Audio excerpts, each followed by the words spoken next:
Good afternoon. Welcome to another session. Today we'll be covering hardware and software asset management, diving a little bit deeper into best practices this time.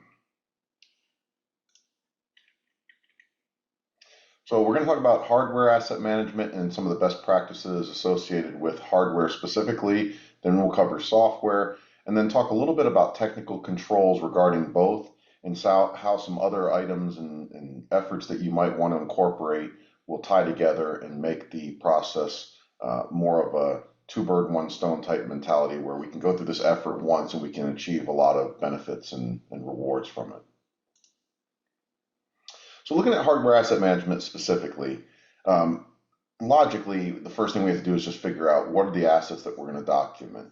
Typically, we will go with serialized assets, but it really depends on the organization. So in your organization, you may print out a label that goes on, say, every laptop, every monitor, every docking station. You call those serialized assets.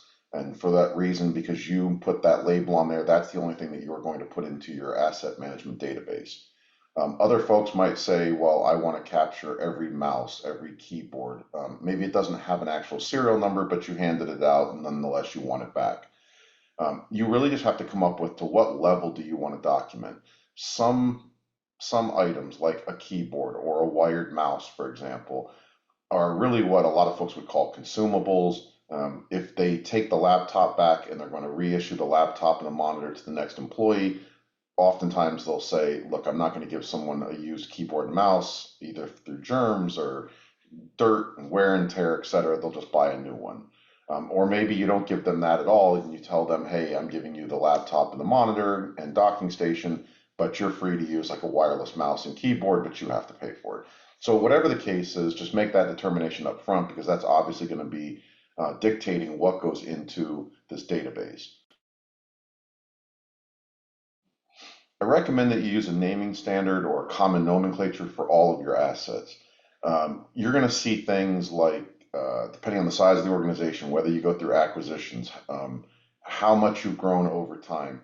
Maybe, you're going to see something like Johnny's laptop or the name of a child in the organization from the owner or whatever the case may be. But that's not going to be a common naming standard. You're not going to really know whose that is. If you pass it around, you're certainly not going to know. So come up with something to where all of your assets follow some type of standard so that one, when you see something that doesn't match, it should throw up a red flag and say, well, is this ours? Did we forget to do something? Makes it much easier to inventory. Also filtering and searching. If you're going to put everything in Excel, for example, and all of your laptops are going to start with laptop dash or desktop dash, it's easy to filter on those items. Ideally, you should build workflows and processes to update the inventory in real time. So this way, as you're handing something out to, say, a new employee, or you're collecting something back as your employees are terminated and rotate out of the company, you're updating it in real time. There's a lot of organizations I've seen that will throw assets onto a shelf or on a desk somewhere, and they'll get around to it at some point. But then you don't really know if your inventory is good, and you end up taking, whether it's monthly, quarterly, annually, whatever, you set aside some point in time where you have to go through your inventory because you have to reconcile everything. If you're keeping it up to date, that's another item that you can get rid of and throw out. In addition, it really gives you a better opportunity to track what you have from an ordering perspective. If you know exactly how many monitors, how many laptops you have left in stock, whether or not you have a spare switch, whatever the case may be, you can get ahead of that and order spares. If you're not really sure because there's inventory laying all over your office or multiple offices and it hasn't been updated, that's going to be a problem. It also helps from a theft perspective. I didn't put that on here, but when you don't have good accountability, you have no idea what's walking out the door against your, unauthorized. Have a destruction process or a recycle process. We're going to talk a little bit more about this when we get to some of the compliance requirements, but you need to have something. There's obviously sensitive data on a lot of these devices. Um, there's a headache of where do I put everything when it's no longer useful. If it's something like a laptop that's 5 years old, could you give it out to another employee? Yes, but it's probably ready for uh, a replenishment, so to speak, or a recycling, get them a new device or the next employee that onboards. So have a process in place. Probably the most important outside of determining what assets you're going to document is going to be defining the system of record. There are a lot of folks that, especially when they've reached out to me and they say, well, can you recommend a vendor? Do you have a piece of software? Certainly, there are vendors that create the software. And if you have a lot of assets and you're a large company, you're probably going to want to invest in something a little more high speed, high tech. But let's say you're a company of 20 or 25 people and you're going to hand out a laptop and a monitor. Maybe you're not even doing a docking station. You've got a couple printers in the office, maybe a firewall, wireless access point, a switch, a router, something along those lines. You may have less than 50 actual items in your hardware asset inventory. For 50 items, are you really going to go out and spend that, the kind of money that might be necessary to put a system in place? Or do you just use something like Excel spreadsheet? You can list all the name of the employee who has each thing, when it was handed out, what was handed out, the serial numbers can be punched in there, really low tech way. And you probably already have Excel or some spreadsheet type software, depending on if you're using Macs or Windows machines. So don't assume that you've got to go with an expensive solution to take care of this. Now, if we're talking hundreds or thousands of items and things that are coming in and out every day, and you want a way to scan barcodes and have things update in real time, okay, maybe you need something a little bit more high tech. But until then, just go with a low tech way and save yourself some time and money. And then use the asset inventory as your system of record to make sure all of your IT and cybersecurity product inventories match. So you're probably going to take care of this from a IT perspective, but look at it from cybersecurity. Log into your cybersecurity tools, and anywhere that your tools are have agents deployed to a machine, or they're scanning a machine, or they're collected within a certain IP range. See if those tools are seeing the same assets that you would expect to see through your asset inventory. Now, obviously, you're not going to see something like a monitor or a docking station, but for things like printers, routers, switches, wireless access points, firewalls, desktops, laptops, if you have an Excel sheet with 40 items on it, and then you have your software that's pushing out agents and or scanning the network, and you come up with a mismatch, that's something you should be looking into. Now, don't be alarmed if you see a mismatch, because oftentimes different software that we use in the security side of the house has a period built into its database where if something hasn't been turned on or it hasn't been scanned in a certain amount of time, it drops from the database so that it's not cluttering up the database or uh, charging you for a license. Some of the vendors do the licensing that way. As soon as you turn the device back on, it's going to pop back up in that tool, and then you'll be consuming another license. But at bare minimum, if you have 40 assets and you can account for 37 of them in your tools and you can't the other three, makes it very easy to go back to your asset management database and say, those three belong to who? And then you reach out to that person, hey, by chance, is it turned off? Oh, yeah, I use my Mac. My Windows machine just sits here turned off. Turn it back on for me real quick, pops back up, you account for it and you move on. So it can save you a lot of time and headaches and wondering what you have out there and whether or not your tools are fully deployed across your environment.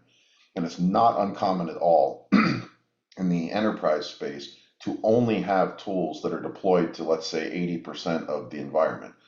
Most organizations will procure a tool, make it to, say, roughly 80%, could be 70, could be 90, just depending on how much gets rolled out in that first few weeks or months or so. And then when they get to that point, they go good enough and they move on to the next problem that they have. And they intend to circle back and solve that last 20%, and they never do. And then over time, that 20% starts to grow. So do yourself a favor, especially if you're small, and kind of put all of this in one location. Software is very similar, but it can be a different beast simply because you may only have 20 employees, but you could have hundreds of pieces of software. And when I say hundreds of pieces of software, and I've spoken to people before, they go, oh, there's no way. When they actually start writing down everything that they have and use, they're shocked. Now, you may only have, one HR system, one finance system, one ticketing system, but the amount of software that's usually loaded on a machine, an average workstation probably has dozens and dozens of applications by itself. Servers are going to have a different set of applications. You have to consider things like the routers have an operating system, the wireless access points have operating systems. So maybe you're not considering those normally as software, but they should be tracked. So you're going to also have to come up with, how do I want to collect this list? Excel, if you're using it for hardware, open another tab and it might be perfect for software. Software, how you collect it could be a little more difficult and challenging though, because there's typically not one tool that you own in your environment that reports on everything. So what do I mean by that? Maybe you have an endpoint antivirus product. You can go into that console and say, what's everything that I have antivirus on? Well, that's great for laptops and servers, but that doesn't do anything for a network appliance. Maybe you have a network scanner. Well, that's great for anything that's on the network, but not something that's off the network. So you've got to go from tool to tool, look at its capabilities, look at its visibility into the network, and see if through various tools you can compile a comprehensive list. At this time, this is a great time to do an additional exercise, which is why not pick up the renewal dates for software that have to be purchased, where you bought licenses, how many licenses you have, so you can see, are you spending too much money? A lot of times we buy a product, deploy it out to everyone in the environment, 10% of the environment uses it, why don't we cut our licenses back? You can look at, this is a great time to look at your costs. One of the items that you see, Adobe is a great example. You used to be able to buy Adobe products as like a CD or an individual license. Then it went to download a copy and register. Now they've moved to Creative Cloud where you just log in with your account and the products automatically show up on your machine. You could have people who have the CD version, for example, or the product key version. You may be paying for them. You might not, which leads to the third bullet. What if it's out of date? What if that software is so old that it's never been replaced? It's never been purchased under the new, whatever their new subscription model is. So you're one, not updating it, and two, you're not paying for it. That's something you're going to find when you do the software inventory. Look for anything that's expired. Look for out of date. The other thing with a lot of old software is the vendor stops making updates, both IT operational product related, like patches and updates, as well as cybersecurity updates for vulnerabilities. They've moved on to their newer versions. Look for freeware and shareware. Inevitably, every company is going to have some amount of freeware and shareware. Try to purge yourself of that. If somebody really needs a piece of software and they can make legitimate business use case, buy them the correct software. Look for unapproved applications. A lot of times companies will start where everyone's a local admin on their machine, and then over time they change that. Great, that may prevent someone from installing something new. It doesn't take care of the software that was on there before they lost those privileges. And then look for software that doesn't even require admin access. There's a lot of things that can be run out of an executable because it doesn't install itself into the system registry. Look to see where that stuff might be running. So a lot of things that you can do above and beyond simply going and taking an asset inventory. Technical controls. There's quite a few places that you can tie some need to do this to a technical control, but I wanted to list the ones that I think are probably the most important, the ones that the auditors are going to care the most about. The destruction of assets and sensitive data process. We talked about this a little bit already, but especially if you're working in the federal space or the healthcare space, DoD, where they have their own requirements on data, there's an expectation that it's deleted in a certain manner, that you dispose of the assets, that you get certificates of destruction. So this is not just as simple as I take it back and reissue it. There are rules, and a quick way to fail an audit would be to not take care of data and sensitive assets. Look at all your physical and logical access security requirements. Who has access to it? So when we're thinking servers, for example, routers, networking equipment, who can get to those? Are they properly secured? Who has accounts? Update any of your disaster recovery, your business continuity plans, your incident response plans to reflect changes. You're going to be swapping hardware out. As you retire hardware, make sure these documents are updated. Make sure your plans and workflows are updated. Go back and look at your third-party vendor access and maintenance requirements. This could be anything from a vendor agreement to come in and work on a piece of equipment when it breaks. Let's say like a piece of networking equipment where they send a tech. This could be an HVAC system in your building. It could be anything that requires someone to come on site and physically touch an asset that you maintain. And then, if for nothing else, use these inventory lists to ensure your vulnerabilities are being remediated. When we talk vulnerabilities for specifically for hardware, let's think networking equipment. There's operating systems, there's firmware upgrades. You may be tracking your operating system, but maybe you're not doing firmware upgrades. Your laptops, because they can be more intrusive and it requires some downtime and requires to reboot users to reboot these devices. Maybe you're not pushing that out through a patch management system, but you expect your user to do it. Is it being done? This is a great time to take that asset inventory and then look at firmware versions and say, do we have a problem or things out of date?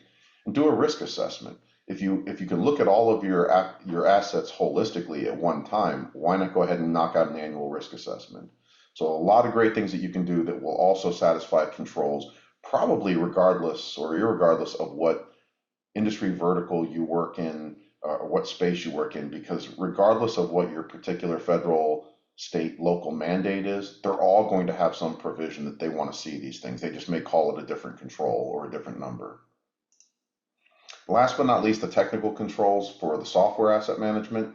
See if you're meeting baseline configuration management requires. Usually there's at least some form of, I expect you to know what your baseline is so that you know when it deviates.